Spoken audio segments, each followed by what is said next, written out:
Hey, what's going on, everybody? This is Tyrone back with Tech Life. And in this video, I have a network update for you guys out of T-Mobile. And it ties in as well with this Walmart distribution rollout for T-Mobile. So if some of you are new to the channel, for those of you that have been on the channel, you already know about this update. So T-Mobile is planning to move into 2,300 Walmart stores nationwide. In some areas, they will gain additional retail presence.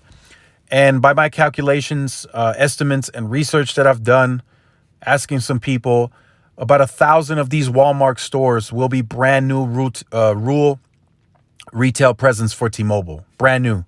So they've never had any retail presence in a lot of these rural Walmarts that they're getting into.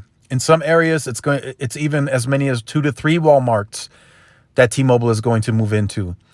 And yes, eventually they'll need their own retail stores in some of these areas as well as they grow share.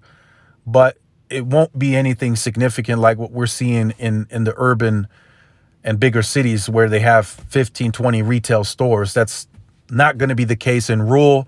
But the fastest way you can bring retail presence into rural America is with moving into these Walmarts. If you had to do it with organically adding your own native stores, it would take a little bit more time. Yes, you can franchise them, you can do the authorized retailer, but it would still take time. They would have to find a proper location, get into a leasing agreement. That would take time. With Walmart, you can just move in. And if I remember correctly, around November 1, or November, I should say, they want to start moving in or will have already moved in around that time. So the update today in terms of network, from what I'm being told, and this is from a good source of mine, September 1 this year, September 1 is when they started physically putting the new sites in the ground. So part of the merger agreement was that they would deploy 10,000 new towers in rural America. Now, a lot of people have asked me questions. How's the progress? Has T-Mobile said anything about the progress that they're making on that? I mean, we're 18 months in on the merger. Has there been any progress? And in large part, for the last 18 months, T-Mobile has been focused on deploying the mid-band, the ultra capacity layer. They've been focused on that.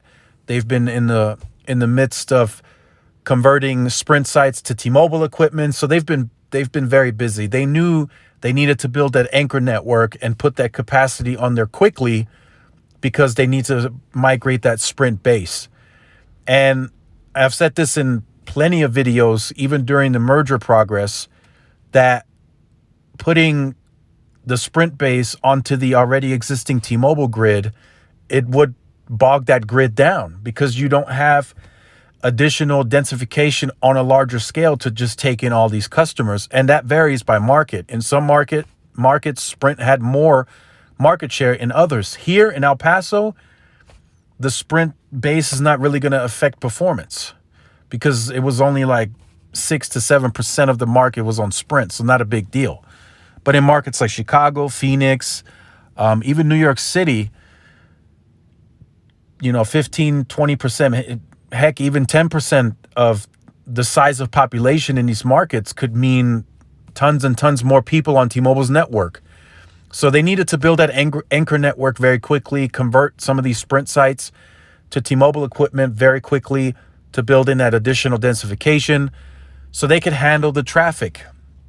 Now, the biggest concern for many is, okay, I'm getting 400 or 500 megabits a second now at work, at home. I got home internet with T-Mobile. What about my rural coverage? Many people are asking me what's the progress. Well, as of September 1 this year, sites are going in the ground from what I'm being told. It's happening. This is not a pre-planning stage. This is not planning for sites in the future. They are physically building these sites. So I don't know how many of them they'll have built by the end of year or what's planned. I don't know that. I'll try to get more info.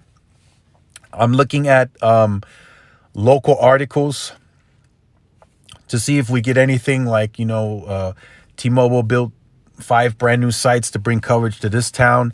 I haven't seen any of that, but this is going to take time to see T-Mobile deploy this to a material degree. Nebraska's empty. They have no native coverage there. So they got to build and make progress there. I know they have roaming partners, but they have to really build. This is going to take a little bit of time. They got to do co-locations. If they got to build a brand new tower, that's going to take even a bit longer, 12 to 18 months. So if they did the planning correctly, we are now 18 months in on the merger.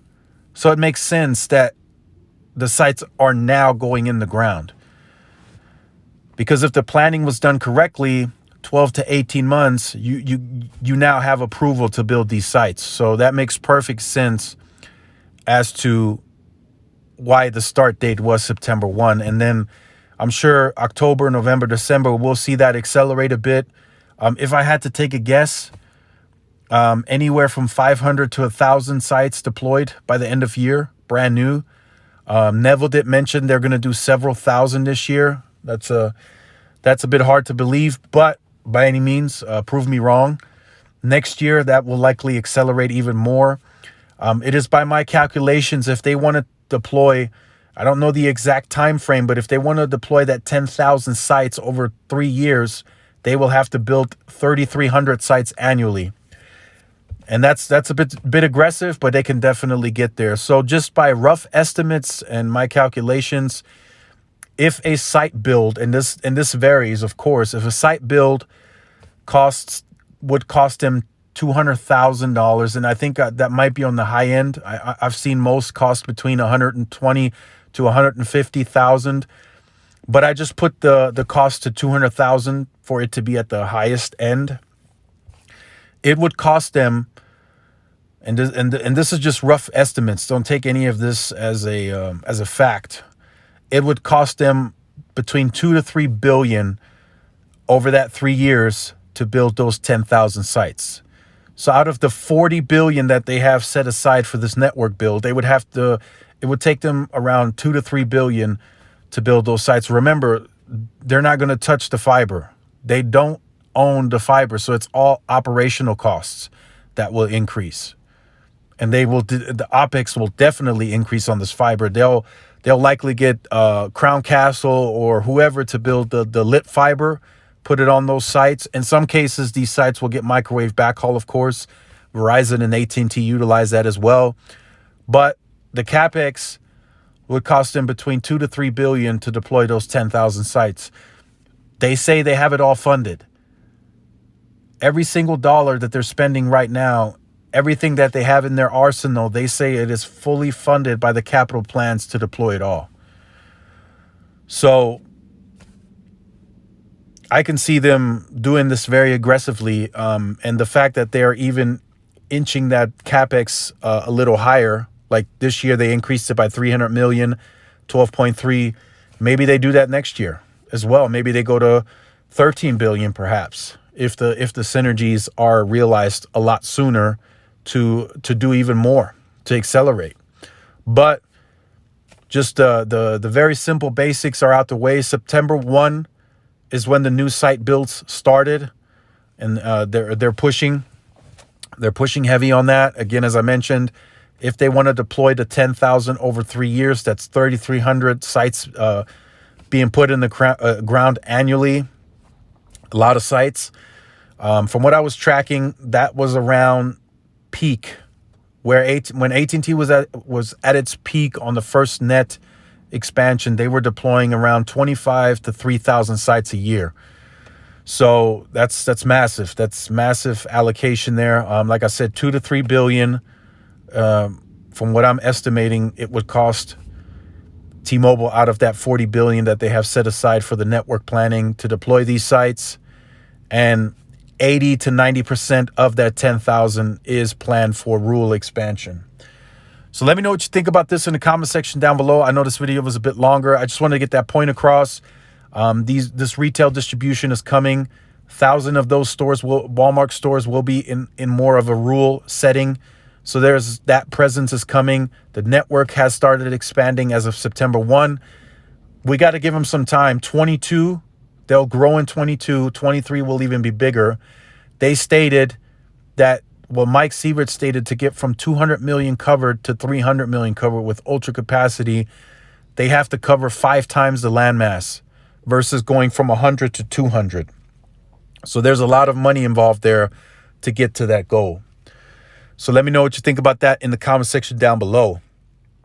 If you are new to the channel, or you have been on the channel and you have not yet liked, share, subscribed, make sure you do so. Hit that notification bell so you are notified when I do upload content. Make sure to follow my social media outlets for more updates and interactions. Thanks again for watching. This is Tyrone with Tech Life. I'll see you in the next one. Peace.